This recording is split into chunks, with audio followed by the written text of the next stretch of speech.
வந்து மனிதர்கள் தன் தேவைகளுக்காக பேங்கில் லோன் எடுக்கிறாங்க, அதாவது வீடு வாங்குவதற்கோ இல்ல கடை வாங்குவதற்கோ மற்ற தேவைகளுக்கு. அது சரியா தவறு என்றால் முன் வாங்கினவருக்கு என்ன வழி? வீடு கட்டுவதற்காக தொழில் செய்வதற்காக வங்கியில வந்து என்ன செய்யறாங்க, நம்ம சகோதரர்களே கடன் வாங்குறாங்க. இது சரியான்னு கேட்கிறாங்க. கடன் வாங்குறது வந்து தவறு கிடையாது. தகுந்த காரணம் இருந்தா கடன் வாங்கலாம். ஆனா வட்டிக்கு வாங்கக்கூடாது. நம்ம நாட்டில் உள்ள வங்கிகள் பேங்குகள்ல கடன் கொடுக்கறதா இருந்தா வட்டிக்கு தான் கொடுப்பான். சும்மா கடன் தரக்கூடிய ஒரு பேங்க் நம்ம நாட்டில் இல்ல.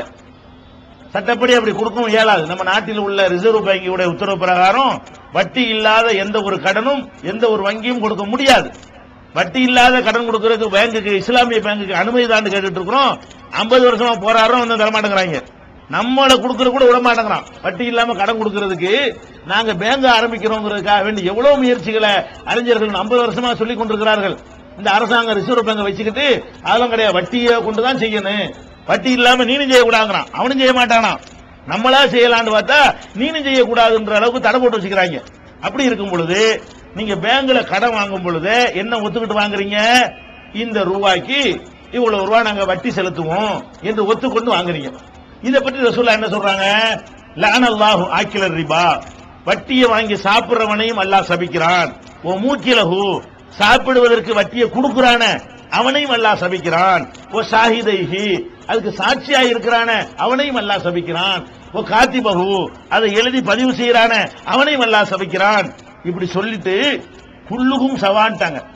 எல்லாம் சமந்தான், அவ்வளவு பேர் சமமான பாவிகள், எல்லாம் சமமான குற்றவாளிகள். அப்ப என்ன விளங்குது? வட்டி வாங்கி திங்கிறதும் ஒண்ணுதான், வட்டி கொடுக்கிறதும் ஒண்ணுதான். நான் தான் வட்டி வாங்கலே நினைக்க கூடாது. நீங்க வட்டி கொடுத்தாலும் வட்டி வாங்கினாலும் ரெண்டும் மார்க்கத்தில் சமம்.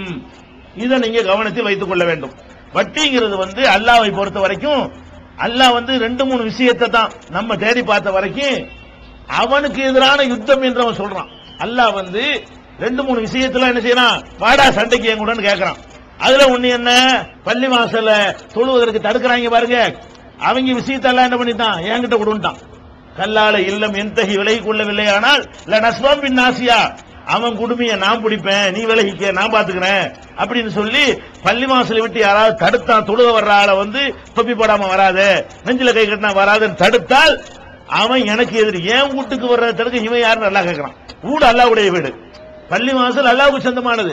அல்லாஹ்வுக்கு சொந்தமான வீட்டுல வந்து நீ வராது நான் வராதுன்றது மனுஷனுக்கு ரைட் கிடையாது அப்படின்னு சொல்லி ஏன் பள்ளியில வருவதை நீ தடுத்தன்னா என்னோட சண்டைக்கு வர்ற நீ மோதி பாக்குறியா, வர்றியா பாப்போம் அப்படின்னு நல்லா கேட்கறான். இது ஒண்ணு. ரெண்டாவது அல்லாஹ் எது கேட்கறான்னு பாத்தீங்கன்னா வட்டி கேட்கறான். வட்டி விஷயத்துல நீங்கள் விலகிக் கொள்ளவில்லையானால் ஃபஅதனு பிஹர்பி மினல்லாஹி வ ரசூலிஹி, அல்லாஹ்வோடையும் அவனுடைய தூதரோடையும் சண்டைக்கு ரெடி ஆயிக்க. வாடா சண்டைக்கு நல்லா கூப்பிடுறான்.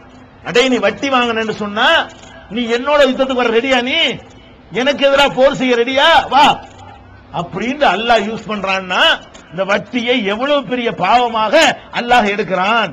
அதனால வட்டிங்கிறதை பொறுத்த வரைக்கும் ரொம்ப ரொம்ப ரொம்ப ரொம்ப தூரத்தில் நம்ம நிக்க வேண்டும். பொய் சொல்றது, பிராட் பண்றது, கோல் சொல்றது, இதுகளுக்கெல்லாம் பர்மனன்ட் நரகம் சொல்லப்பட்டிருக்குதா? வட்டிக்கு மட்டும் சொல்லப்பட்டிருக்கிறது. அவங்களுக்கு என்ன இருக்கு? நரகத்தில் ஹுமனாத உலாயிக ஸஹாபுன் நாரி ஹும் ஃபியா காலிதூன். இந்த அறிவுரை தெரிந்த பிறகு திருந்தி கொண்டார்களே ஆனால் ஃபன்தஹா ஃபலஹு மா ஸலப், யார் ஹுமன் ஜாஹு மௌஇலத்து மின் ரப்பிஹி, இறைவனுடைய இந்த போதனை ஒருவனுக்கு தெரிந்து ஃபன்தஹா உடனே அன்றோடு விலகி கொண்டால் ஃபலஹு மா ஸலப், முந்தி சென்றதை அவனுக்கு நான் மன்னிச்சிடுறேன் போ. ஒமனாத இதுக்கு பிறகு எவனாவது திரும்ப வட்டி வாங்கினால் உலாயிக ஸஹாபுன் நார், அவர்கள் நரகவாசிகள் ஹும் ஃபிஹா காலிதூன், அதில் என்றென்றும் நிரந்தரமாக இருப்பார்கள். என்ன விளங்குது? வட்டி ஒருத்தன் வாங்கிட்டான்னு சொன்னா அவன் நிரந்தர நரகத்தில் இருப்பான். ரசூலுல்லாஹ் என்ன பண்றாங்க? 2 பேரும் சமம்ட்டாங்க. வட்டி வாங்குறவனும் கொடுக்கிறவனும் சமம். அப்ப இவனு நிரந்தர நரகத்தானே போவான். அப்ப நம்ம என்ன பயப்படணும்? ஒரு கட்டத்திலையும் வட்டியின் பக்கம் தலை வைத்து படுக்க கூடாது. சில நேரங்கள்ல நிர்பந்தத்திற்காக ஹராமான சில விஷயங்கள் மனுஷனுக்கு அனுமதிக்கப்படும். அது மார்க்கத்தில் இருக்கிறது. இப்ப பன்றி சாப்பிடுறது ஹராமு, செத்து போன ஆட்டை சாப்பிடுறது ஹராமு, ரத்தம் சாப்பிடுறது ஹராமு, இதெல்லாம் மார்க்கத்தில் தடுக்கப்பட்டிருக்கிறது.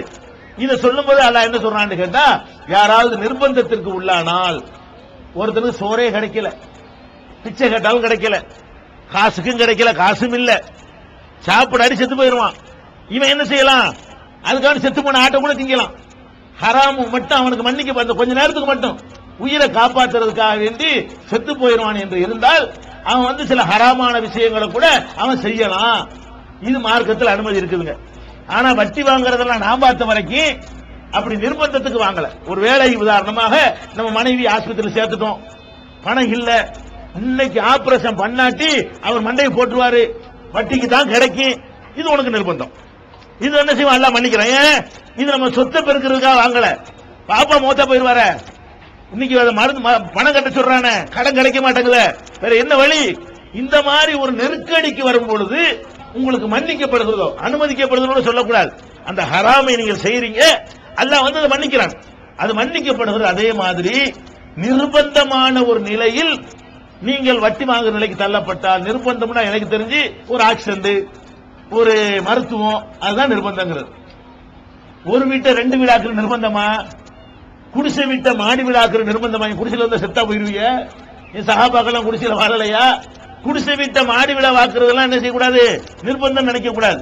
அப்ப நம்ம எது கடன் வாங்குறோம்? பேங்க்ல போய் 10,000 ரூபாய் தொழில 20,000 ரூபாய் தொழில ஆக்குறது கடன் வாங்குறோம், அல்லது 2 லட்சம் ரூபாய் வீட்டை 7 லட்சம் ரூபாய் வீடு ஆக்குறதற்கு கடன் வாங்குறோம். இது நிர்பந்தம் கிடையாது, வசதியை பெருக்கிக் கொள்வதற்கு வாங்குறீங்க. இதுக்கு அனுமதியே கிடையாது. முஸ்லிம்கள் வெகு தொலைவில் தூரமாக விலகி நிற்க வேண்டும். அதே நேரத்தில் அறியாம காலத்துல தெரியாம ஒரு பேங்க்ல போய் கடனுக்கு வாங்கிட்டீங்க, வட்டி செலுத்த வேண்டிய நிலைக்கு தள்ளப்பட்டுட்டீங்க. அதுக்கு என்ன? நீங்க கொடுக்காட்டி உங்களை விட மாட்டான். அங்கே நிர்பந்தம் வருது. நீங்க ஏற்கனவே வாங்கிட்டீங்கன்னு சொன்னா அதை நீங்க கொடுக்காட்டி உங்க வீட்டை ஜப்தி பண்ணுவான், கைது பண்ணுவான், பலவிதமான பிரச்சனை சந்திக்க வேண்டி இருக்கு. அப்ப நம்ம என்ன பண்ணணும்? யாரெல்லாம் தெரியாம நான் வாங்கிட்டேன், என்னை மன்னித்துக்கொள், இந்த மாதிரி நெருக்கடி எல்லாம் மாட்டி இருக்கிறேன், அதை சீக்கிரம் கொடுத்துட்டு அது ரிலீஸ் ஆகிறதுக்கு ஏற்பாடு செய்யலாம்னு சொல்லி அவசரமாக அதுல இருந்து ரிலீஸ் ஆவதற்குரிய வேலையை செய்தீர்களே, ஆனால் அல்லாஹ் மன்னிக்கிறவன. அறியாம தான் வாங்கிட்டீங்க, இன்னைக்கு தானே திருந்துறீங்க. ஏற்கனவே வாங்கியவர்களாக இருந்தால் அதை சீக்கிரமாக தீர்த்து விட்டு இந்த முசீபத்திலிருந்து விலகுங்கள். மௌத் ஹயாத் நாளைக்கு வந்துடலாம். அதனால வேகமாக சீக்கிரமாக அது விடுபடுங்கள், அல்லாட்ட மன்னிப்பு கேட்டுக் கொள்ளுங்கள். அது செய்யலாமே தவிர வட்டிக்கு புதுசா கடன் வாங்குற ஒரு மனப்பான்மை நீங்க விட்டுறணும். அதுல முன்னேறவும் இயலாது. வட்டி கடன் வாங்கி நீங்கள் கணக்கு பண்ணி பாத்தீங்கன்னு சொன்னா உங்களுக்கு நஷ்டத்துல தான் முடியும். அது பொருளாதார டாபிக் போயிடும், இந்த கேள்விக்கு அப்பாற்பட்டு போயிடும். அது தனித்தலைப்பில் நாங்க பேசியிருக்கோம். வட்டிக்கு வாங்கி முன்னேற இயலுமாங்கிறதுல அதுல பாத்துக்கிறேன்.